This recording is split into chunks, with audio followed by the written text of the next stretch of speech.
Ezekiel Elliot.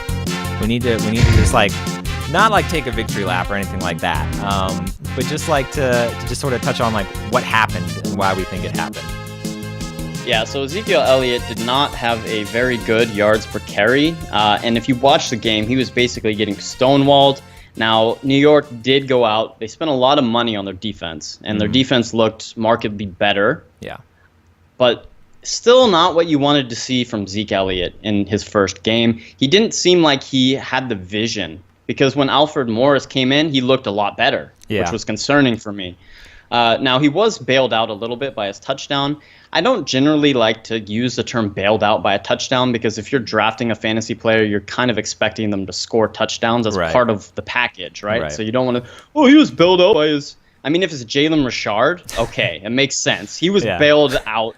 Not that you started Jalen Richard, but his performance is highly affected by that 70-yard touchdown run. Right. But if you're drafting Zeke Elliott in the first round, you're expecting him to score a touchdown. So I won't really say he was bailed out by the touchdown, but just looking at him in terms of overall game performance, he didn't look like a first-round draft pick.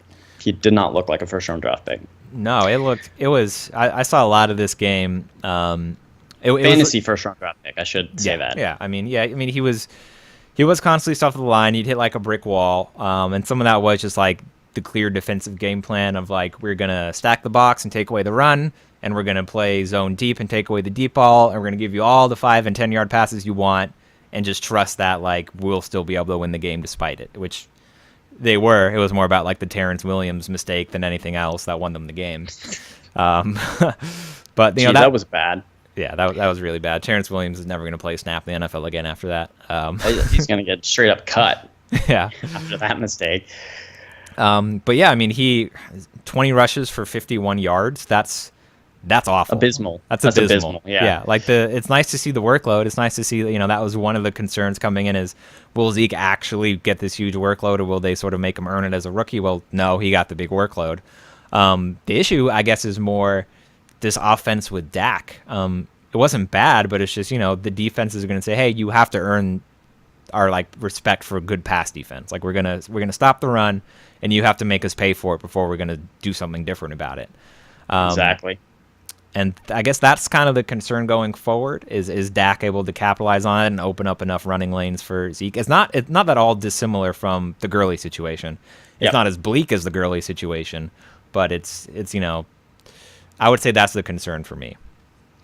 Definitely. I mean, we'll see this week. They go against Washington, right? So D'Angelo Williams just sliced and diced their defense. Yeah. We'll see what Zeke can do. I mean, it's something to keep an eye on. Obviously, if you drafted Zeke Elliott in the first round, you have to start him. I mean, that's all you could do. I would be a little bit concerned because, like you said, it's very similar to the Gurley situation where defenses just are not afraid of Dak Prescott yet. Mm-hmm. I mean, they have nothing to fear. It was a lot of these check down passes, horizontal passes. Yeah. They weren't pushing the ball up the field, so the defense was just able to stack 8 in the box, and Zeke was basically running into a wall.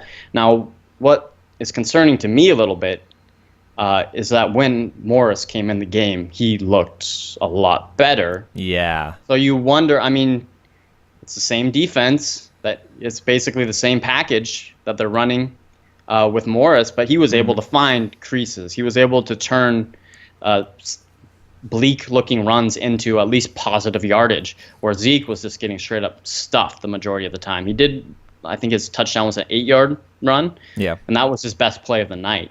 And we saw this on Twitter, because I know you tweeted out something about Zeke, and then right away the supporters were like, no, man, that touchdown run was elite.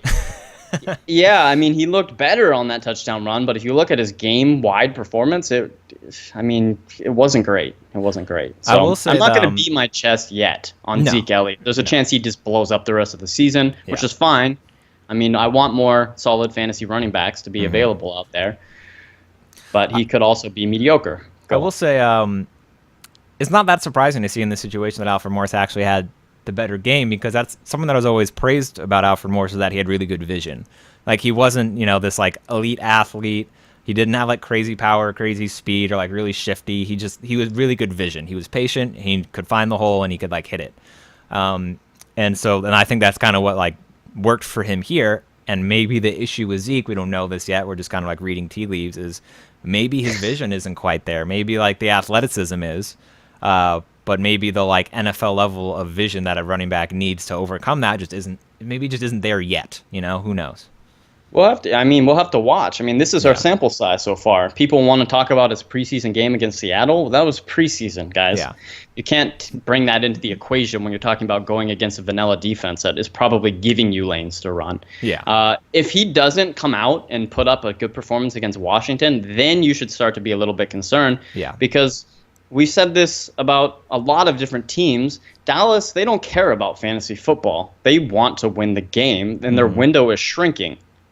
Unless you really believe that Dak is the future and that he is going to surpass Romo and that there'll be a playoff team regardless, but they want to win football. They want to win the game. We play to win the game. Yeah. So if Zeke struggles next week, they won't give up on him, obviously, after 2 weeks. But if he continues to struggle a little bit, you're going to see Alfred Morris. He's going to be more involved, slightly more involved. And if he's going to be hungry against Washington. Mm-hmm. Oh, yeah. Alfred Morris. So he might revenge game, yeah. Yeah, it's a revenge game narrative. So if he goes and he blows up and Zeke doesn't, then, panic mode for Zeke owners. Yeah, this is definitely, whereas, like, we'll wrap this up. But as with Gurley, it's like, well, he's probably going to have another bad week because it's a bad matchup. And, like, nothing's really going to change about this week. So, like, be prepared to swallow another bad Gurley game.